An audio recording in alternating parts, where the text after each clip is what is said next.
Élève de la première année APEC BUOF, à vous la correction d'une série d'exercices sur les leçons circuits électriques simples et les conducteurs et les isolants électriques. L'exercice numéro 1. Complétez les phrases suivantes par les mots ou groupes de mots suivants. On a conducteur, symbole normalisé, fil de connexion, dipôle, interrupteur, récepteur, générateur. Un circuit électrique simple est une boucle fermée qui contient un générateur, un récepteur et un interrupteur qui sont reliés par des fils de connexion. Les matériaux qui permettent le passage du courant électrique sont appelés des conducteurs. On schématise les éléments électriques dans un circuit électrique par leur symbole normalisé.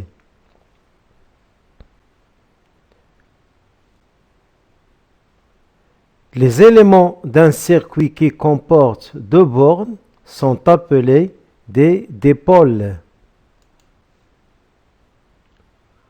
Di signifie deux.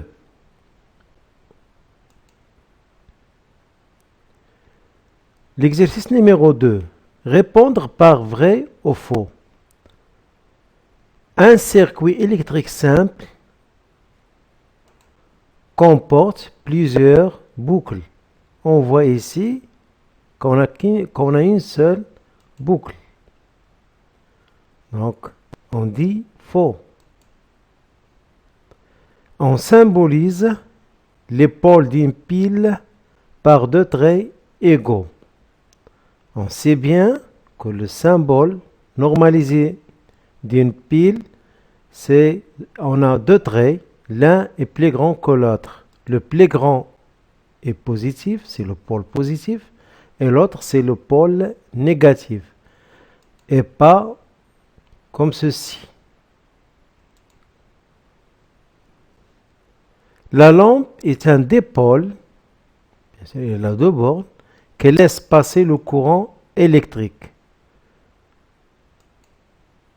Oui, c'est un dipôle, il a le plot et le kélote qui laisse passer le courant à travers les tiges conductrices et le filament de tungstène. Les bornes de la lampe sont le plot et le kélote. Le plot, c'est celui-là, et le kélote.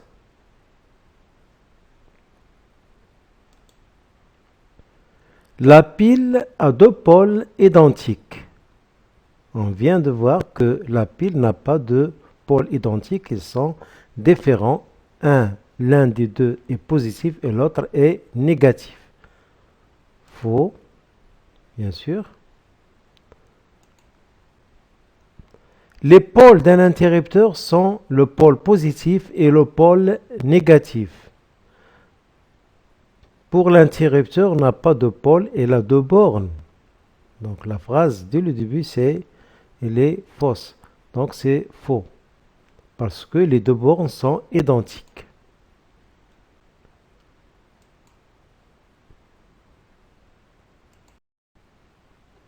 L'exercice numéro 3. Représentez les symboles normalisés des dipôles suivants. Donc la définition d'un dipôle, un dipôle, tout composant ayant deux bornes. Le symbole normalisé dit aussi symbole conventionnel. Donc la pile, il a deux bornes qui sont appelés des pôles positif et pôle négatif. Le pôle positif, il est symbolisé par un trait plus grand que l'autre. le moteur électrique, à l'intérieur d'un cercle, on écrit M et on a les deux bornes bien sûr. La lampe, c'est aussi un cercle et à l'intérieur, soit on met un rectangle ou une croix. Et ceci est utilisé spécialement pour les lampes témoins. L'interrupteur fermé, on a deux sortes d'interrupteurs, soit fermé ou ouvert.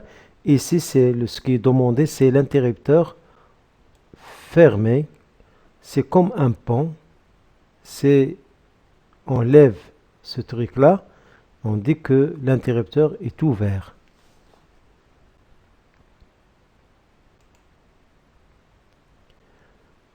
L'exercice numéro 4. Cochez la case convenable à la bonne réponse. On a ici des matériaux et on va dire est-ce que ce matériau est conducteur ou isolant. L'expérience utilisée, on prend un circuit simple et on essaie d'enlever l'interrupteur et on essaie de relier ces deux points par l'un des matériaux. Si on relie A et B par le fer, bien sûr la lampe va briller. On dit que le fer est un matériau qui est conducteur d'électricité. La même chose pour l'argent, parce que le fer c'est un métal, l'argent aussi c'est un métal, et tous les métaux, ce sont des bons conducteurs d'électricité. Le plastique, si on met des plastiques, la lampe ne va pas briller, c'est-à-dire ne laisse pas passer le courant. On dit que le plastique c'est un isolant. La même chose pour le verre. Le cuivre c'est un métal, donc c'est un bon conducteur. L'air ne conduit pas le courant, donc c'est un isolant. La même chose pour le bois.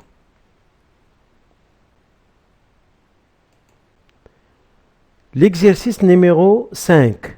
Représentez le schéma de montage ci-dessous, sachant que l'interrupteur est fermé dans ce montage. On a ici un circuit qui comporte une pile, une lampe, un interrupteur et 3 fils de connexion. Donc, pour représenter ce circuit, on va utiliser les symboles normalisés.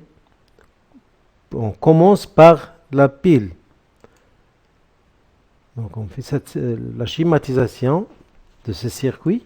On commence par la pile, puis on passe au fil, le premier fil de connexion et la lampe et le fil qui lie la lampe à l'interrupteur et le fil qui va du pôle négatif à l'interrupteur et on essaie de relier ces deux fils par l'interrupteur qui est fermé. Donc la lampe doit briller.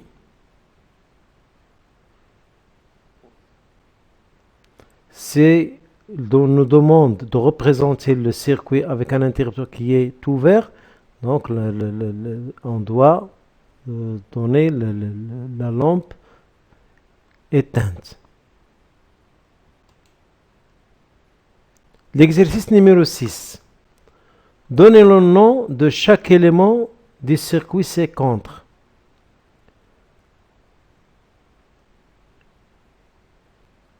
L'élément 1, c'est la pile.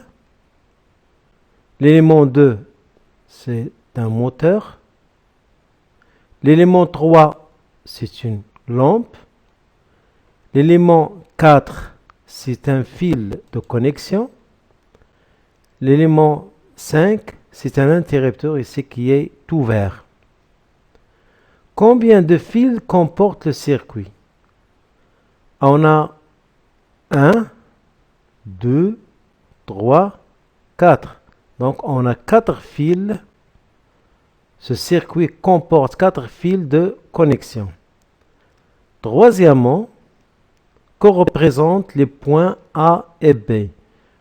Puisque ce sont des bornes de la pile, donc ils sont appelés des pôles. On a le pôle A, c'est un pôle positif, et B, c'est un pôle qui est négatif. Les points A et B représentent les pôles de la pile, A, pôle positif, et B, le pôle négatif. Donnez le nom de chacun des bornes de la lampe. Donc la lampe a 2 bornes. L'un des deux s'appelle le kélote et l'autre le plot.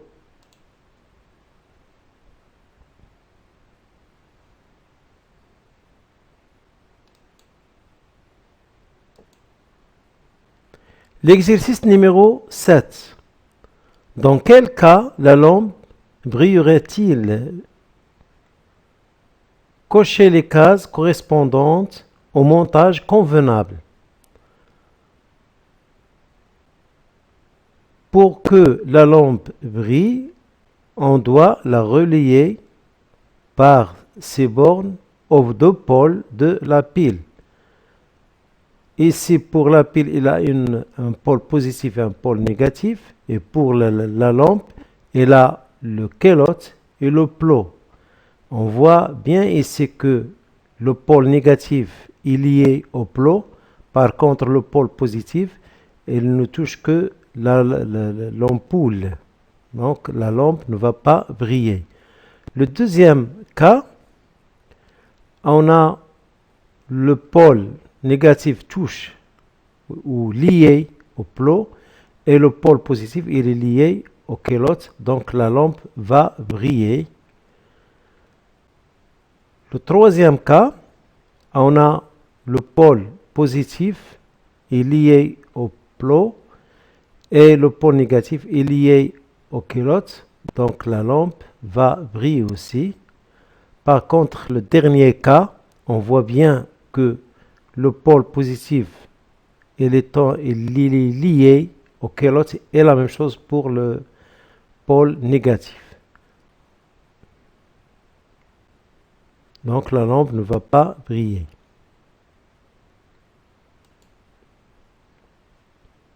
L'exercice numéro 7. C'est une situation problème. On utilise 2 piles P1 et P2, la pile 1 et la pile 2, et 2 lampes, la lampe 1 et la lampe 2, pour effectuer les 3 montages ci-contre. Répondre aux questions suivantes en justifiant les réponses. La pile P2 est-elle usée? Voilà la pile P2. On a ces 2 cas. Ici, on a la lampe L1 qui brille, L2 ne brille pas. Puisque la lampe L1 brille, donc on dit que la pile P2 fonctionne bien. Donc elle est non usée. La pile P2 n'est pas usée puisqu'il fait briller la lampe L1. La lampe L1 est-elle grillée? Bien sûr, il n'est pas grillé puisqu'il brille ici. Donc la lampe L1 n'est pas grillée puisqu'il brille avec la pile P2 qui n'est pas usée. La lampe L2 est-elle grillée? L2 ne brille pas ici malgré qu'on a la pile qui est en bon état, c'est-à-dire non usée.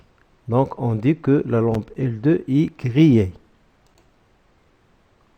puisqu'il ne brille pas avec la pile P2. La pile P1 est-elle usée? Puisque, donc on parle du P1, puisque L1, on a déjà dit que L1 n'est pas grillé et ne brille pas avec P1. Donc la pile P1 est usée car il ne fait pas briller la lampe L1 qui est non grillée.